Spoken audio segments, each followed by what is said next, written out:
ചെറിയ വെക്കേഷനു വേണ്ടി കുടുംബവുമൊത്ത് എത്തിയിരിക്കുകയാണ് ഞാൻ. റിസോർട്ടിലൂടെ ഒന്ന് ചുറ്റി നടക്കുകയാണ് ഞാൻ.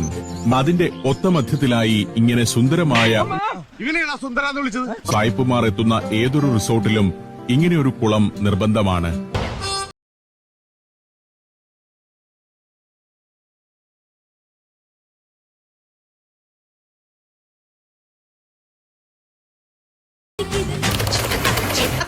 അങ്ങനെ ആട്ടവും പാട്ടവുമായിട്ട് ഞങ്ങൾ ഇന്ന് വന്നിട്ടുള്ള തൊടുപുഴയുടെ സ്വന്തം തോട്ടുപുറം ഫാം ഹൗസിലാണ് കേട്ടോ. ഒരു വിന്റേജ് സ്റ്റൈൽ എസ്തെറ്റിക് ആംബിയൻസിൽ ഒരു പഴയ തറവാടിന് 4 ബെഡ്റൂംസോട് കൂടി ഇത്രയും കിടിലൻ ആംബിയൻസിൽ ക്രിയേറ്റ് ചെയ്തിട്ടുള്ള ഒരു വീട്. അവിടെയായിരുന്നു ഇന്ന് ഞങ്ങളുടെ സ്റ്റേ കേട്ടോ. 4 റൂംസ് ഉണ്ടായിരുന്നു. അങ്ങനെ ഞങ്ങൾ ഫാമിലി എല്ലാവരും സ്റ്റേ ചെയ്തു. അങ്ങനെ സ്റ്റാർട്ടേഴ്സ് ആയിട്ട് അവിടെ എത്തിയ ഉടനെ തന്നെ അവരുടെ പഴംപൊരിയും അതോടൊപ്പം തന്നെ ചായയും കിട്ടി. പിന്നെ നല്ല നാടൻ കപ്പ് പുഴുങ്ങിയതും ചമ്മന്തി ആയിട്ടാട്ടോ ഞങ്ങൾ പോയത്. അങ്ങനെ അമ്മച്ചിയും അത്തമ്മയും മോളിയാൻ്റെയും തേഴ്സിൻ്റെയും ഞങ്ങളെല്ലാവരും ഉണ്ടായിരുന്നു കേട്ടോ. അങ്ങനെ കപ്പയെല്ലാം കഴിക്കുന്നതിനിടെ ആ ശബ്ദം കേട്ടോ. ഷാരുവാണോ റസലാണോ ആഹാ അറിയില്ല ഗൈസ്. അതിനിടെ നമ്മുടെ നൂറാമോളൊക്കെ വീഡിയോ കോൾ വിളിച്ച് അതിനുശേഷം നല്ല അൽഫാമൊക്കെ ഉണ്ടാക്കി ഞങ്ങൾ പോയി ഗൈസ്. ബൈ ഫ്രം യാത്രക്കാരൻ വ്ലോഗ്സ്.